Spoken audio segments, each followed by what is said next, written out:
Le Warp est un univers alternatif entièrement composé d'énergie psychique, alimenté par les pensées, les émotions et les activités intellectuelles des êtres vivants. Dans une certaine mesure, il est également généré par la force vitale de la plus simple des créatures vivantes, telles que les plantes et les petits animaux. Cette dimension est le reflet spirituel de la vie dans tout l'univers, et c'est pour cette raison qu'on l'appelle parfois la mère des âmes. Le Warp, la mère des âmes et le royaume du chaos sont une seule et même chose. Cette réalité alternative est également connue sous de nombreux autres noms dans d'innombrables cosmologies. À l'origine, le Warp était rempli des forces psychiques naturelles des animaux et des plantes, de sorte que ces énergies s'écoulaient de manière harmonieuse et fluide, créant une force unificatrice qui se déplaçait psychiquement à travers toutes les créatures vivantes. Lorsque les premières races intelligentes se sont développées, leur esprit individuel et extrêmement puissant ont rempli le Warp d'énergie nouvelle et très instable. Cependant, alors que les forces naturelles du Warp étaient harmonieuses, les âmes des hommes étaient souvent troublées, obsessionnelles, ou autrement dit imparfaites. Ces énergies négatives se sont rassemblées dans le Warp, attirées les unes vers les autres dans une attraction mutuelle, jusqu'à former d'énormes points de disharmonie, un peu comme un chancre sur un arbre vivant ou une tumeur chez un animal. Ces forces sont finalement devenues les puissances du chaos, ces entités psychiques créées à partir des peurs, des répressions et des insuffisances des hommes et des autres espèces intelligentes. En chaque homme, femme et enfant réside une âme. La nature de l'âme a été le débat des érudits pendant des millénaires. On croit que de cette âme viennent nos pensées, nos sentiments, notre inspiration, que l'âme est la racine même de la sensibilité. Les âmes de l'humanité sont des phares vacillants dans l'immatérium, et comme des papillons vers une lumière, elle attire l'attention des organismes vivants dans le Warp. Les âmes les plus brillantes, celles des psycheurs, accumulent autour d'elles des essaims de ces créatures virevoltantes. Les marchés les plus anciens de l'humanité impliquaient les commerces des âmes. Les échanges, souvent sous forme de sacrifices, étaient destinés à mériter l'intervention favorable des dieux. Les peuples tribaux de l'ancienne Terra sacrifiaient des animaux aux divinités, croyant que la vie, elle aussi, transmettait en une certaine mesure une essence que leur divinité désirait. Cela était peut-être vrai, bien que l'on pense maintenant que c'est l'acte d'adoration inhérent à un tel geste qui alignait une âme au sein du Warp. Ceux qui en avaient le plus besoin, ou qui désiraient avidement plus de pouvoir, sacrifiaient leurs semblables, espérant obtenir des bienfaits plus importants des dieux. Et bien qu'ils ne sachent pas, leurs prières étaient dirigées vers les entités surnaturelles du Warp. Ces créatures sont cependant capricieuses et ne servent les objectifs de l'humanité que pour leur propre profit. L'adoration des croyants étant souvent sans récompense aux grands amusements des puissances obscures. Les créatures les plus affamées de pouvoir du Warp, ce qu'on appelle parfois les dieux du chaos, sont construits sur la force éthérée des âmes qu'ils dominent. Dans l'Empyrien, l'âme est la seule unité de valeur, constituant à la fois le pouvoir et la subsistance de ce royaume. Grâce aux sacrifices réussis de nos ancêtres et aux prières des premières religions, certaines créatures du Warp, celles dotées de l'intelligence la plus prédatrice, se sont alignées sur le destin de l'humanité et des autres espèces sensibles de la galaxie. Les sacrifices des religieux, qu'ils soient rituels, guerriers ou meurtriers, sont venus nourrir ces entités, en leur transmettant aussi une certaine sensibilité, leur apprenant à se rapprocher toujours plus du scintillement lumineux des âmes de l'humanité. Ainsi harmonisées, les ondulations de chacune de nos émotions fortes dans le Warp, que ce soit la peur, la fureur, la luxure ou le chagrin, sont devenues une partie de ces entités. Il en va de même pour nos émotions et nos désirs, qu'ils soient clairs ou sombres. En tant qu'espèce, nous les avons projetés dans l'éther pendant des millénaires, façonnant les aspects et les comportements de ces entités. Et à mesure qu'ils se rapprochaient de nous, nous avons appris à les connaître et nous les avons attribués un nom commun aux peurs des nombreuses religions anciennes de l'humanité, le nom de démon. Le dieu du bien suprême. Lors de la quatrième sphère d'expansion Tau, on lança une flotte à la conquête de la galaxie à l'aide d'une nouvelle propulsion provenant des technologies impériales et Quds. Ce module, nommé AL-38 Sillage, permettait de créer une bulle d'antimatière autour d'un vaisseau, puis de le propulser assez rapidement pour percer le tissu de la réalité. Malheureusement, lorsque la flotte engagea ses moteurs, elle disparut totalement dans un tourbillon d'irréalité.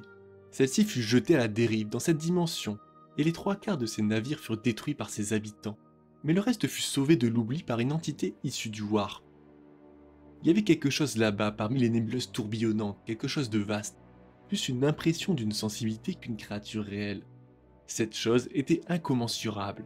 Elle avait de nombreux bras, certains d'entre eux créés pour nourrir ou fournir, alors que d'autres pour détruire.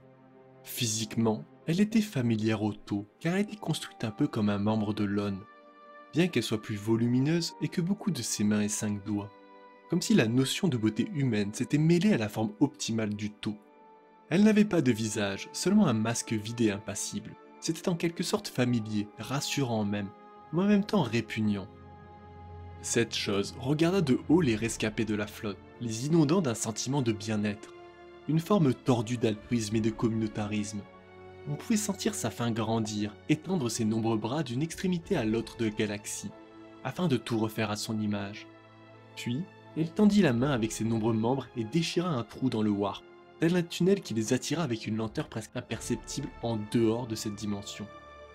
Il est amusant de se dire que cette entité n'est pas le point culminant des saintes croyances de l'espèce Tau, aussi forte soit-elle. C'est pas non plus l'avatar du Tova, comme certains l'ont suggéré, mais plutôt une corruption du bien suprême, un reflet tordu des autres races peuplant l'Empire.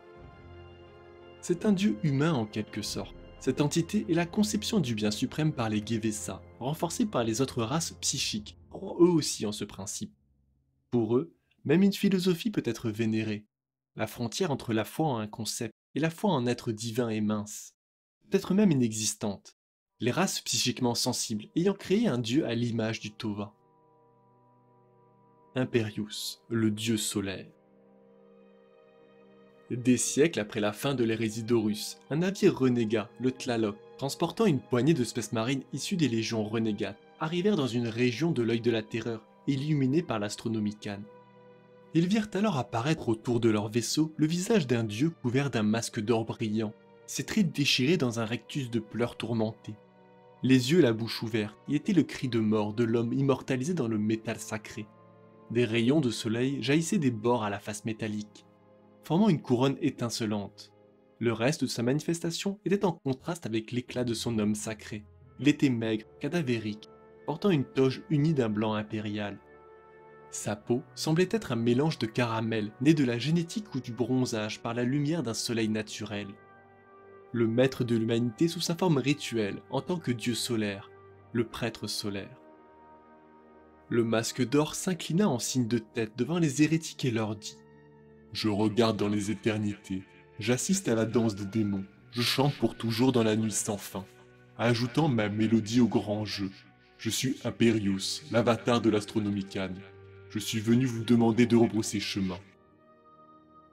La créature qui se faisait appeler Imperius était une autre facette du pouvoir de l'Astronomicane. Un aura insubstantiel de lumière ondulante, tel le soleil se reflétant à la surface de l'océan. Au lieu de la voix du prêtre solaire, ils entendaient les cris des psycheurs sacrifiés afin d'alimenter l'âme de l'empereur. Son masque facial était un visage de sérénité, s'opposant à l'image du prêtre solaire de douleur accablant. Quelle menace sommes-nous pour vous ? Tu n'es pas une menace pour moi, car je ne suis qu'un pont dans le cantique. Vous êtes une menace pour le chanteur. Et si nous ne faisons pas demi-tour ? Demanda l'un des hérétiques. Alors le prochain couplet du cantique sera le feu et la fureur, et non la sagesse et la miséricorde.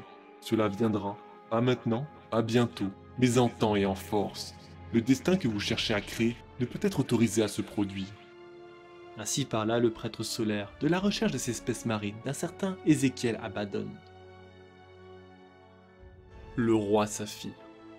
C'est au moment précis où la tête de Ferrus Magnus fut séparée de ses épaules par le traître Fulgrim que le roi Saphir vit le jour. Engendré par la vague psychique résultante de la mort de Magnus, ce démon ayant été forgé à partir de la fierté frustrée du primarque, de sa colère, de sa tristesse bouillonnante ainsi que de sa honte. Dès sa naissance, le roi Saphir s'est nourri des sentiments refoulés des Iron Hounds, meurtris, baignés dans leur désespoir, liés à leur destin par les émotions qu'ils ressentirent, mais qu'ils ne voulurent pas exprimer. Le démon les tourmenta, à travers les millénaires, offrant des opportunités de damnation déguisées en suppression de la faiblesse qu'ils craignaient tant. Il poussa l'esprit des fonctionnaires impériaux, ainsi que ceux de leurs ennemis potentiels, afin d'inciter les Ironhounds à dépenser leur humanité comme une pièce de monnaie. Le chapitre a déployé tant d'efforts au fil des millénaires dans l'objectif de purger les faiblesses de la chair, ne réalisant jamais que plus ils diabolisaient leurs désirs et leurs besoins, plus le spectre de leurs émotions refoulées s'emparait d'eux. Alors que le conclave christosien atteignit son apogée, le roi Saphir jura les Ironhounds mûrs pour tomber et déclencha son piège. Chaque espèce marine portant en son cœur une semence rance, une bombe de passion refoulée qui pourrait éclater pour le détruire à tout moment. Le démon, fournissant simplement l'étincelle pour allumer la flamme et regarder le chapitre brûler sur un bûcher fait de ses propres émotions.